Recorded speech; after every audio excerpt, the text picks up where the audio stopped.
Chris, I hope you're doing well. Welcome into the game in T-Town. I'm doing well. Hope you're doing well. Brian, always good to be with you, buddy. No doubt, no doubt. And we're going to spend some time here. A little bit of panic in Tuscaloosa because of the defensive play. You lose a lot of players, but I'm really curious to get your opinion of where you think the state of the defense is here in Tuscaloosa. Well, I think it's hard. It's hard. You're dealing with obviously a fan base that has high expectations, and it's from a fan standpoint, they get to enjoy and revel in the atmosphere on the weekends. And I think sometimes because they just roll out good teams year in and year out at Alabama, that there's an assumption that you just push a button and that's the way it's going to be, and it's not that way. The reason why they're good is because there's really not been any gaps in their recruiting and their development. There's attrition every year. You lose good players every year. But you don't lose good players and just turn around and everybody else is immediately just as good. They're just as talented in most cases, but they're not developed as football players yet because they haven't had as many reps into the system. So I think as you go forward, every team is a little bit different. This team is a little bit more reminiscent of some other teams and not last year's teams defensively, because they don't have that great one-on-one guy that can beat you in the edge rush. They have to manufacture their pressures a little bit more, and I think they're still developing a lot of good young players, by the way, but they're still developing. So, no, they're not nearly as good right now as I think they're going to be in November. That's to be expected. Am I looking at it and I'm alarmed? No, I think that's just kind of a lot of talk. I still don't see anybody that's going to beat Alabama, but that's really not relevant. I mean, it is relevant, but that's not the real issue. Is how much better can they be? How much better can they get before they get to the point where they're going to play somebody that potentially could exploit them? I think we'll have to see if they don't progress like I think they will. Sure, could it potentially be a problem in January? Yeah, could, if they play sloppy football and turn the football over a bunch and really play poor assignment football, could somebody beat them? Well, sure, you can lose a game. You can always lose a game, but I don't look at it when I study them on tape. I don't see anything to get alarmed about. I see normal progression of a football team that happens every year in pretty much the same way every year under Nick Saban with again, some variances based upon their personnel. I mean, I think Deshaun Hand and Buggs and Payne, I mean, these guys are, Anthony Jennings, I mean, they got a lot of guys with ability, but they don't have as much experience. Well, no joke. I mean, they're sure. Those guys with experience are playing on Sunday. Well, and you lose 7 guys to the NFL draft in the first 80, 90 picks. I mean, that's a lot to replace on one side of the football. Yeah, and Raquan's a good player. I mean, they've got talent. They've not, they're teams that I look at that in some cases are not as good. In other words, they haven't recruited quite as well, or they may have missed, in one recruiting class, and all of a sudden there's a gap. I don't really see that here. I see some talent. I don't see the great speed rush guy. They're built a little bit different as they normally are. How they play it at the line of scrimmage is a little bit different. It's more power, strength, and I think that's what you see. But again, will they have that elite rusher that can just paralyze people in the pass rush? Maybe not. They may not have that at any point during the year. But their defense is still in pretty good shape on all 3 levels, and I think getting better. Have certain teams in stretches had success against them and given them some different looks that have caused some problems here and there? Yeah, but nothing that they can't learn from. And I know that there's always a standard that you either win the national championship or it's a bad year, but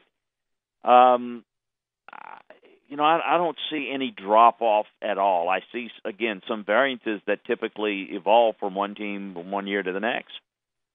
We're talking to Chris Landry, LandryFootball.com. It's the report right here on the game each weekdays at 4 o'clock. And Chris, I want to dive into one other conversation. I want to dive into several, but this is one. I want you to talk about, if you can see, 42 is Will, the linebacker, Keith Holcomb, local product, football knowledge. His dad played here, so he's got a high football IQ and just a football family. Because of his play, they get Rashaan Evans back, 32. You think they could use him a little bit on the outside, maybe as one of those pass rushers because of the way that Keith Holcomb has played due to Rashaan Evans' absent last couple of weeks? You think they can drop him out on the outside and maybe use him in his natural position?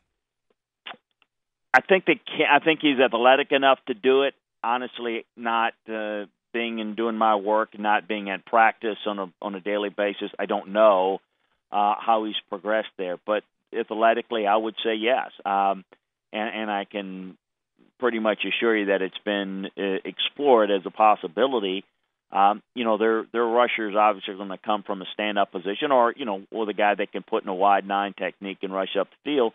I think he has the athletic ability to do that. And I think Keith has come along well enough to give them the type of flexibility where they can mix and match with how they want to utilize their personnel. So, I absolutely think that's a possibility. Let me ask you what you see on the offensive side of the football and the progress that they've made in the last couple of weeks. Well, I think the offensive line's coming along. Again, some development, issues there, but pretty good unit that I think is going to be a really good unit by the time the year, progresses. Backs are deep and are good. I think that the passing game, listen, this is not going to be a dynamic passing game. This is not going to be a drop-back passing team. It's a quarterback that's athletic.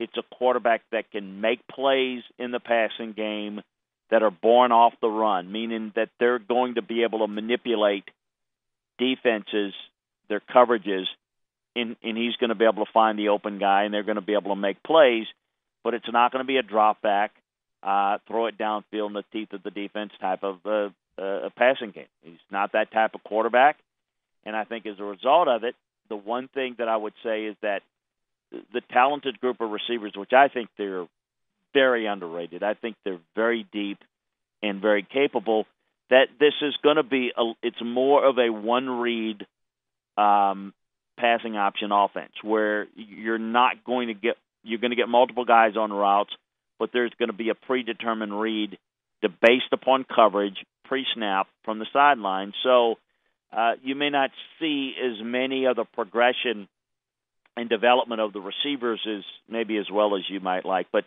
on the flip side of that, you've got a quarterback that can make a big play out of a mess. In essence, when you're playing in man coverage and he goes back, he drops back in a rollout or in the pocket,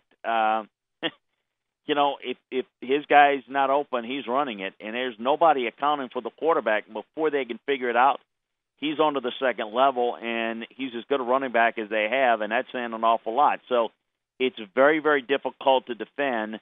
And then, I think that if you can develop a little bit more with the RPOs, that's what you want to do. I think the people that are looking for him to develop into a really good drop-back passer are missing the boat, because that's not ever going to be what Jalen Hurts is. He's never going to be a guy that they'll drop back and throw it 40 times and, go through read progressions. That's not the type of offense they're running. That's not what they're asking him to do. That's not what they want him to do, and that's not what he's capable of doing. What they want him to do is what he's doing with a little bit more advancement and progression into the RPOs, which I think, again, can have some big plays. If you want to use a schematic comparison, some of what Mississippi State's doing with Nick Fitzgerald, in that you get those safeties biting up, there's going to be big plays that are going to be had in the passing game. But that's what they're looking to progress towards, and I think they're very, very happy with Jalen doing exactly what they want him to do, understanding their passing limitations. But I think he could be a very effective run-pass option passer. We're talking to Chris Landry, LandryFootball.com. And let me go back, because something you said, I went back and I listened to our interview, and you talked about putting things on tape. With so many different options for Alabama on this offense, just from an amateur eye, I'm looking at Alabama uses so many different formations, and especially against Colorado State. Is that what they're doing, putting more things on tape? Because we saw a lot of different formations, a lot of different looks, a lot of different ways that they're getting their playmakers the football. Well, they are putting it. Is it the main design to make people look at it? It's one of it, but the main thing that they're trying to do is they're trying to run a lot of similar things, a lot of similar plays out of different looks. That is a way to become tougher to defend for the defense, but it's a little bit easier to run offensively. In essence, once you're able to make the personnel grouping adjustments and the formation adjustments, then you're running a lot of the same things out of different looks. And it's tough to get a real read on it. So it accomplishes two things. It lets you groom a little bit more what you want to do and give you some options, because the more things you do from a multiple personnel grouping and the multiple formation variations, you will force the defenses to show you their hand. And it gives you a better pre-snap read on what they're going to do, and it gives you better options to be able to take advantage of finding the big play opportunity. So I think that is a lot of what they're trying to do. It forces the defense's hands, and it obviously is, I hate to put it this way, it's a way to practice in certain games to be able to put those things in place.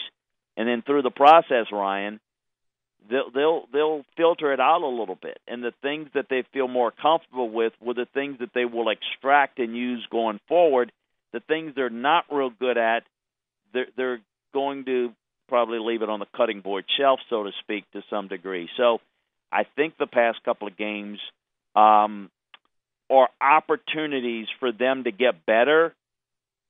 And people will look at getting better by, did we dominate the game? Did we beat them 60-0? Whereas from their standpoint, getting better is we tried a lot of things and we learned a lot about our team.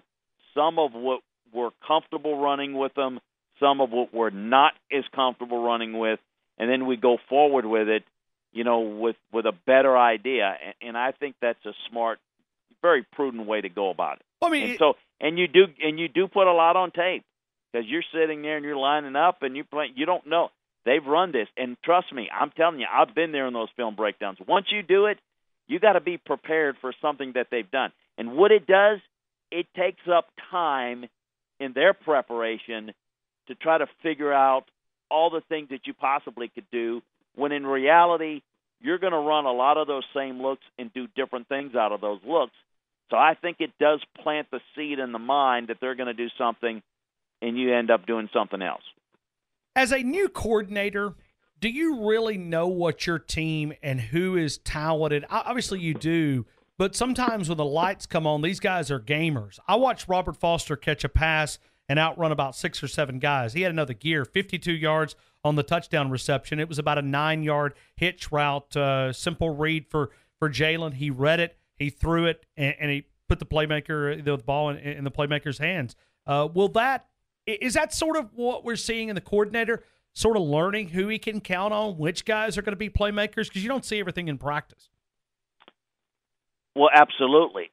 But I think it starts in practice and it starts in the meeting room. You develop confidence in the player based upon his attentiveness, his ability to understand. I mean, I think – the whole he makes plays in games, listen, that's a byproduct of how you prepare. How you play is how you prepare. Yeah, there's certain situations in practice that may not go well, but you have to be able to work through that as a coach with your players. And through that process, you develop a comfort level with certain guys doing certain things. In the case of receivers, it may be certain routes that they're better at than others. And you will work him on the things that he's not as accomplished with, but then you'll always be mindful of what he's very good at doing. And you'll focus on that. You also will work with guys on, who can you trust in pressure moments? Who is more likely to step up and make that play, like you're talking about with Robert. Those things are learned. You can be told, hey, this guy does this and that, but to do it with you, you have to develop that comfort level with them. And as you do that, then you become more comfortable with calling his number, so to speak. And as I said, it is a different type of offense. This is not what A.J. McCarron did in a drop back where they're going to maybe survey the field. Foster is going to have to earn not reps, but earn targets in this offense, because this is not going to be ever, in this system, a multiple read. And I'm talking about with this quarterback in this system, it's not going to be a multiple read offense. It'll be a quick off of one read to another and maybe off of one read and run type of offense. So a guy like that's going to have to earn targets where the ball's going to have to come his way. And that's going to be dictated on how the defense decides to defend you. And I think he's going to get his opportunities going forward, because I think people are going to overplay Ridley. Chris, do you think he can ever become more of a multiple read quarterback? I mean, can you get him past this one read? Listen, I think he can do it, but in the college system, very few guys are very adept at going off of one or number two. It is very difficult to do in a 20-hour work week. The best quarterbacks coming out right now, the Baker Mayfields, the Mason Rudolphs, are, decent with their secondary and tertiary reads. I mean, they're decent. They're not great. It is tough to do at the college level, period, just because you don't have as much time. To become proficient at that, it takes a good 4 years in the NFL to learn how to do that. It just is it's a process. It's a difficult process. But he won't be, because of his style, he won't be what a Baker Mayfield or a Sam Darnold or a Mason Rudolph is, because he's an athletic quarterback, and athletic quarterbacks will rely on their athleticism. They're not patient. Not that they can't learn it, but it is easier. It is under pressure. You resort to what you do well. There's only one guy that I've ever seen in 30 years that have gone from being an athletic quarterback that is a one-read and run and developed into a multi-read quarterback, and that's Steve Young. And that didn't happen until about his third year with the Niners. It wasn't the case at BYU. It wasn't the case in Tampa Bay. It took that long. So it is a difficult process. But no, he is not built as a guy that's going to be a pure drop-back guy. But can they get him to where he can go to number one to number two quickly? Yes. But this offense is designed to, we'll set the matchup for you. Okay, we'll get our guy open. You look for this, and then if it's not there, you've got to quickly go to this, and then you've got the run option. That is built in, and quite frankly, Ryan, that's the way they want it, because it minimizes the mistake possibilities, and they're in a position as a team that they really can only lose games at this point. That they really don't. If they just do what they do, they will win.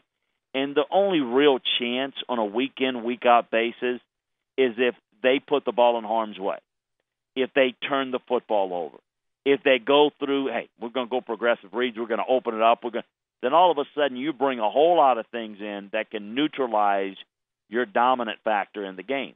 That's what they don't want to do. They want to minimize and be, if you want to call it this, risk-averse. But I call it, risk-averse with a dominance that they can control this game on both sides of the line of scrimmage. And it's rare that when they ever don't do it in the past, number of years.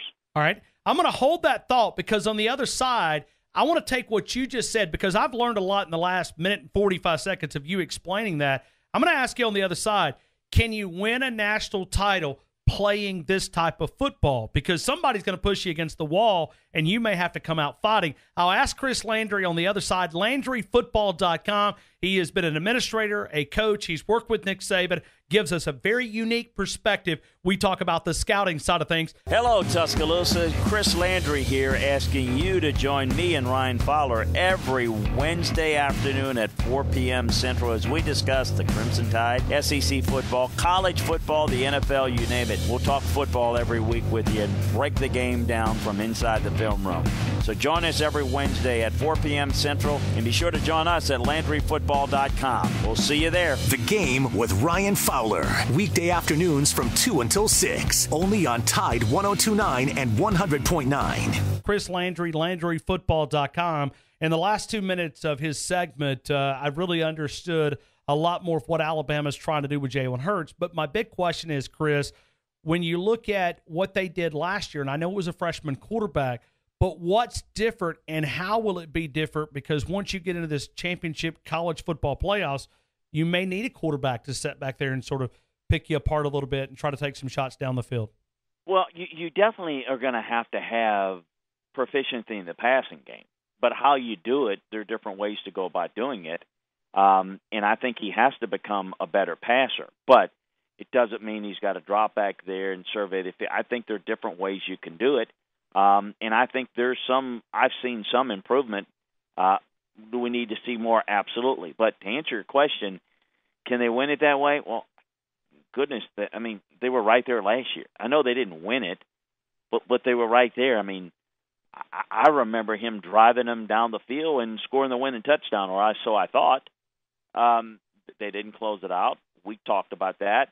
I think the defense getting worn out had a lot to do with it. I think, if anything, last year's demise in the championship had more to do with a little bit of their finesse style and some of the stuff they tried to do that I thought took some of their edge in the physicality off, and I thought it hurt them because I thought a little bit more ball control, they win that game.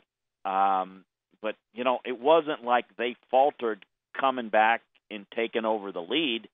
They came back and, like I said, I thought he made a big-time play with his legs, to basically – and your whole narrative in the summer would have been different. How the rookie led him to the championship and he drove him on that drive, and then, but the whole narrative changes because the defense was not able to hold on down the stretch, and we all know that story. And credit to Deshaun Watson and those guys; they did a great job. But I think they've kind of proven they can do it. I think what needs to happen is that they need to develop the passing game in the run-pass option format, which is different than a drop-back set.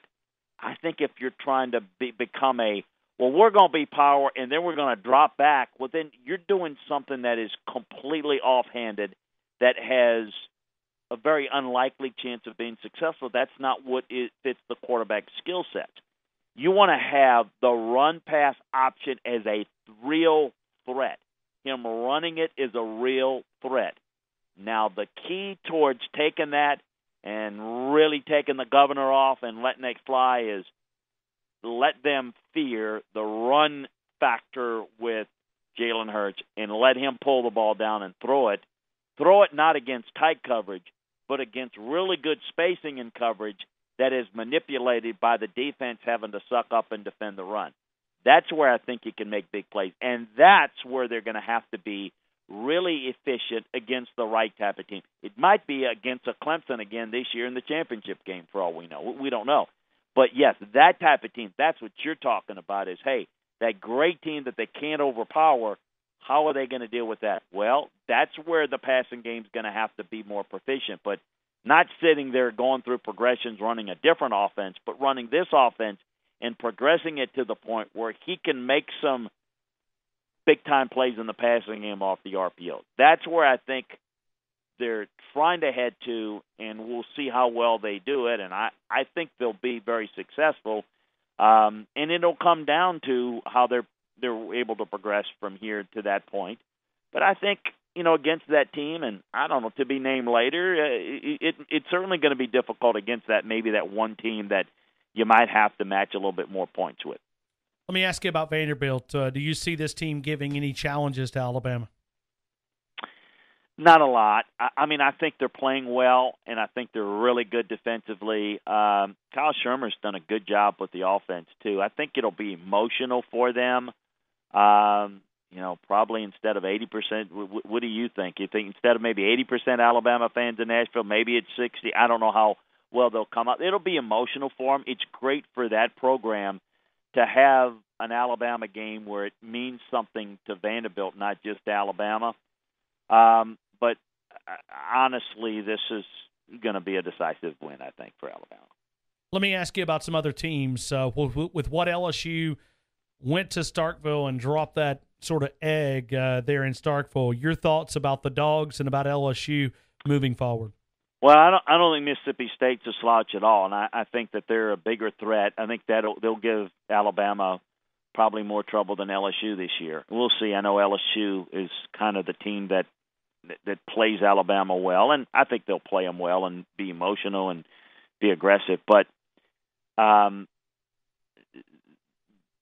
Ed Orgeron in his history, short-term last year as an interim at LSU and at USC and at Ole Miss, teams tend to be disorganized, a little lacking in discipline. They were outplayed up front. The run blocking was better than pass blocking. They have real problems there. They don't have receivers that can get open. They've got young guys with speed, but they don't have much of a passing game, and it starts up front. And the whole, we're going to change this offense and be dynamic, none of that works if you don't block well up front. They're not blocking well up front. I thought they quit a little bit in the third quarter. I think you'll see that corrected.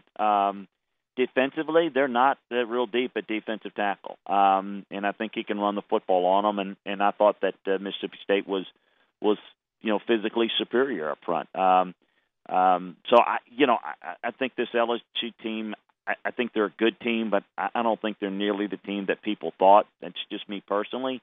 I thought Mississippi State had a good chance to beat them last week. I didn't think they'd blow them out.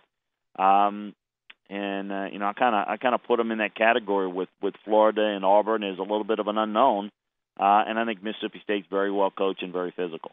Let me ask you about Auburn's offense. What do you see? Not much. It's kind of painful to watch. Even against Mercer, they're not. Their identity is a little bit of a struggle. While Jarrett Stidham has got mobility, he's not really fit to run Gus's offense, and I think they're trying to modify it, and it's hard with Gus being involved in it. It's different. You're trying to marry two offenses, and it's kind of like, kind of two chefs trying to make a meal, and you just got a blend of ingredients, and it's not tasting real well at this point. They're running a pretty good defense. They've got to get healthy in the running game, and they've got to be able to establish the run. They should be able to throw the football a little bit more effectively than they do, but a lot of it has to do with their route concepts, which are poor, and it's not a byproduct of Chip Lindsey and certainly in his pass. And I think it's a little bit of a mess at this point, and I'm very curious to see how they progress, because it wasn't real pretty last week against Mercer, and it's going to get a little tougher going forward. We got some teams, Ryan, with Florida trying to find an offense, and that's no gimme this week against Kentucky. You got Auburn in their travails. You've got LSU trying to find themselves. You got Tennessee, in their situation. You got A&M and Arkansas, and there's a lot of heat on both of those coaches. You got Missouri that's dead man walking. I mean, it's a mess in the SEC outside of, obviously Alabama, and I think Georgia is certainly well coached and on pace, and Mississippi State is steady as she goes with how they run that program. And I guess you can say things are looking up for Vandy, South Carolina, and Kentucky in terms of, achieving what those level of programs normally achieve. But everybody else is kind of in a mess when you think about it. Chris, let me throw it back to you and talk about the website. A lot of material there, LandryFootball.com. You've given us 30 minutes of insightful conversation, but there's a lot more there, LandryFootball.com. Well, we cover everybody, and we break down a lot of teams. So we've got film breakdowns from a coaching and scouting perspective on all these college teams, all the NFL teams. We break down, players, teams, coaches, schemes, tell you what we uncover inside the film room. So that's what we do. That's the genesis of what we do all year round. Obviously, during the season, we're focusing on the games coming up and breaking down the games that were played, and hopefully offering some insight, some cogent points to give you a feel for why things are happening, what we anticipate might be happening going forward. That's what we hopefully can give you a little bit of an edge there and get a better insight into the game. So that's what we do at LandryFootball.com. We've got a lot of free information, as you mentioned. We've got a membership that we think is very good, very reasonable. Listen, it's like having your own coaching and scouting department for less than a magazine subscription. It's the best way I can describe it. And we're also doing something right now to help the flood victims in Florida and Texas. So we're taking 50% of your membership money that you provide, which is already discounted, and we're buying supplies to help those folks out. So we think you'll like it. Give us a visit at LandryFootball.com. Check us out. Send us any questions on an email, and we'll answer it for you, and hopefully you can become part of our family.